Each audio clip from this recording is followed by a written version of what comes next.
Hold the front page, hold the back page, dump the Dead Sea Scrolls, and never again utter the words Nag Hammadi. Ray Comfort, exorcist, false DMCAer, the man who has personally met Satan, Joseph Smith, and Hermit the Kermit Demon, has done it again. He's rewritten the Bible. But first a story. Imagine that you live in a very religious area and that you have to leave town for a year. Whilst you are away, a man you know well gets pressured into robbing a bank. Afterwards, feeling very guilty about what he has done, he refuses to take his share of the loot. Instead, he climbs onto the roof of the local church and shoots himself. Now, inexplicably, in this very devout town, with its religiously observed burial customs which insist a body is quickly interred, everybody simply leaves his body to rot on the church roof. Over a short period of time, natural processes take their course. His body bloats, and in doing so dislodges itself from the roof and falls to the ground with an unpleasantly odorous splat. Months later, you return to town, and having not seen this bloke, you ask after him. What do people say to you? Answer A, if you think they would say he shot himself. Answer B, if you think they would say he shot himself on the church roof, then his body fell off and splattered on the pavement. Answer C, that's curly K, if you think they would say he fell off the church roof. While you are pondering this mind-bending problem and thinking back to the scenario, how many of the people do you think would say that he bought the church with the money he didn't have because he had given it back? Now let me read the two biblical accounts of Judas' death to you from the Amplified Bible. Starting at Acts 1 verse 18.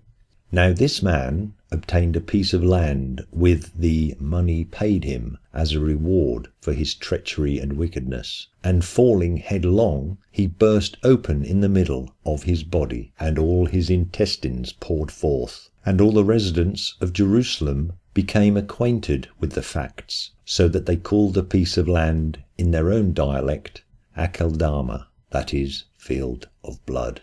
And now the same from Matthew 27, starting at verse 3. Then Judas, he who had delivered him up, having seen that he was condemned, having repented, brought back the 30 silverlings to the chief priests and to the elders, saying, I did sin, having delivered up innocent blood. And they said, What, to us? Thou shalt see. And having cast down the silverlings in the sanctuary, he departed, and having gone away, he did strangle himself. And the chief priests, having taken the silverlings, said, It is not lawful to put them to the treasury, seeing it is the price of blood. And having taken counsel, they bought with them the field of the potter for the burial of strangers. In Ray's mind there is no contradiction, because in the Bible, he has written, it says that Judas hung himself, and some time later his decomposing body fell to the ground and split open. Of course, Ray conveniently ignores the contradiction between Judas giving the money back and then using it to buy the field, with the priests then using the same money to buy the same field. Perhaps Ray has not got around to writing that part of his new Bible yet.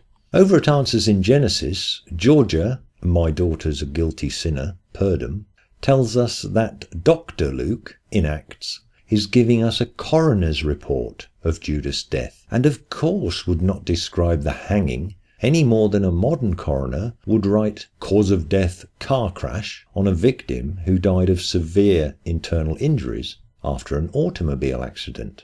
Purdom apparently has no problem with the modern coroner detailing the financing of the vehicle involved in the accident, or the subsequent renaming of the stretch of road as the John Doe Memorial Highway. Purdom's coroner is very selective as to when they apply the clinical approach, just as Purdom, Comfort, and need I say it, every other apologist is selective in which texts they will try to excuse and which ones they simply gloss over when defending the ancient book of ripping yarns. Thank you for watching.